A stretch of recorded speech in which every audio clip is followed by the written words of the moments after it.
All right, on to our aforementioned high elbow guillotine. Again, this is not supposed to go down this way.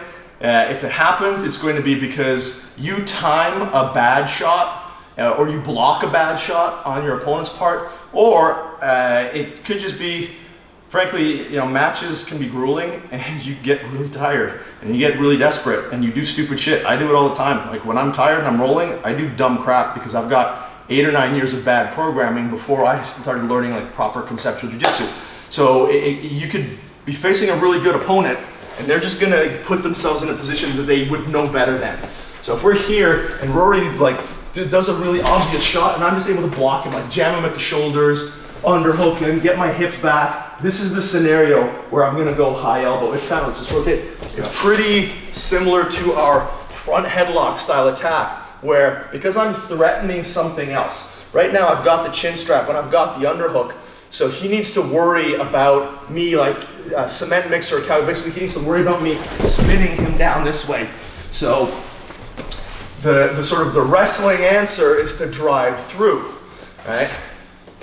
And he wants to kind of corner this, he wants to pull this in. Now if he manages to drive through and turn the corner, yeah, he's in a better position. So if we ended up here and I'm like this, and again, either I've underhooked him or I've just checked him and we're here and I end up here. This is where I'm gonna shoot the high elbow guillotine. My right leg is back. I'm going to the chin strap and I'm connecting my hands and I'm just gonna perform that same motion that I did off of the snap down where my partner's hand is forward, which is I'm gonna go in with this shin and try to block.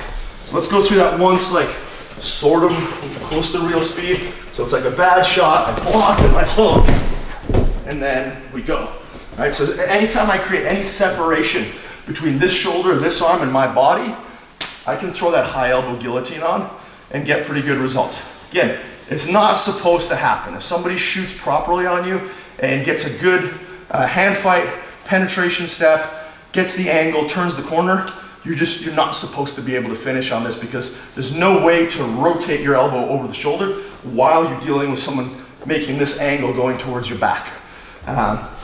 So I recommend that you either get very good at your takedown defense before thinking about trying to use this, or if all you ever do is go up against guys who are just terrible at wrestling and yet choose to shoot doubles on you all the time, yeah, you're gonna go to town on this. But this is not a substitute for wrestling. Very much like even the version that we gave you in the previous video where we use the overhook style arm in guillotine as a response to the double leg. There are many ways that can go wrong.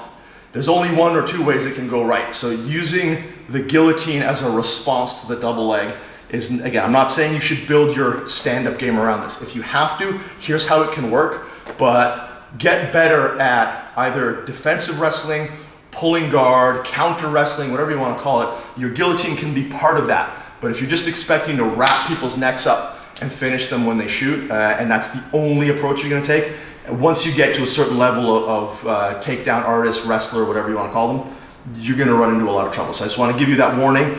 Cultivate these. They're great attacks or great responses, counterattacks, but they're not something to build your standing game around.